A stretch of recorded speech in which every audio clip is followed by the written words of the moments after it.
Hey, church family, Pastor Jared here. I have not great news. On Sunday, both the 9 and the 11 o'clock services, we had one of our ministry leaders here that has since tested positive for COVID-19. And that means a couple things for us that I kind of want to walk us through. First and foremost, we are fairly confident that we've reached out to everybody who had contact with him here on Sunday, and we're working with them and walking with them and their physicians to figure out what's best next steps.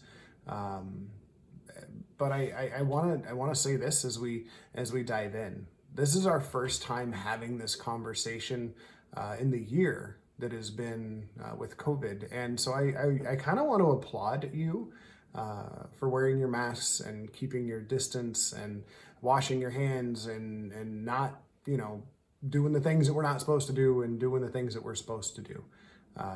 It's a pretty clear evidence that the scientific and golden standards, those medical best practice, seem to be working here. And so the fact that this is the first time that we're having this conversation actually kind of surprises me. So well done. It really is a job well done, even though we are eventually having this conversation. So there's a couple of things that just happened because of this exposure in the church.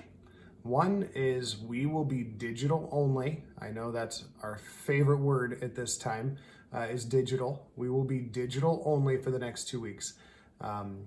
After talking to other ministry leaders, representatives from our district, it really is apparent that that's best practice, that's the scientific and medical gold standard, is to take a step back. And your health really matters to us. And so I also know that there's going to be some people that this is going to make a little frustrated. They don't want to take a step back. They don't want to do those things, and this is going to make some people frustrated because they're going to think that it's not a big enough step back. And I want to say this to both sides, both extremes. I love you, and this is where we're going. This is what we're doing because this is proving to be best practice for the overall health, the physical health of the people of our family. And so this is what we're going to do. The second thing that this means is there will be a deep cleaning. We are going to basically bleach the entire inside of the building. I think that's probably assumed, but I just wanted to reassure you that before we open the doors back up, we will clean everything we can possibly clean. And then finally, and probably the most important part of our whole conversation, is the ask.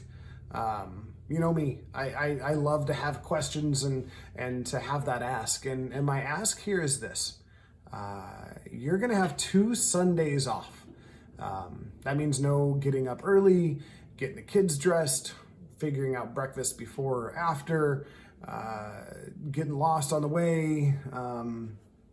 You fill in the blank of whatever it is you do on a Sunday morning between the hours of like 8:30 and 12:30, and you got some free time, which is good. It's not a bad thing, but I don't want us to just fill that idle time with just anything. My ask is that we fill that free time by reaching out and contacting each other. I really do ask that this Sunday and next Sunday, even if it's during service, we will still have service. It'll be at 11 on both Facebook and YouTube. But even if it's just service time, I'm not going to know. Feel free. Go ahead. Pick up your phone and call somebody from our church family. It's pretty trying times. And I got to be honest with you. One of the things that lightens up my day the most right now is when I get a phone call and I'm just reminded that I matter. Somebody that loves me, that maybe is getting that little nudge from Christ to reach out, and having those moments throughout my day, man, they just really, they impact me. And so I wish that upon all of you. But that means that we actually have to pick up our phones and we have to dial numbers, and we have to have conversations, and we need to be reminding each other of those little treasures that Christ has offered us. We need to be offering those to others as well. So yeah, again, no church in person this Sunday or next. I look forward to seeing you all in 3 weeks. I hope to see all of you online for the next 2 weekends. I love you, and God bless. And of course, if you have any questions, you can call my office line, and I'll try to get back to all of you. God bless. I love you. Bye, church.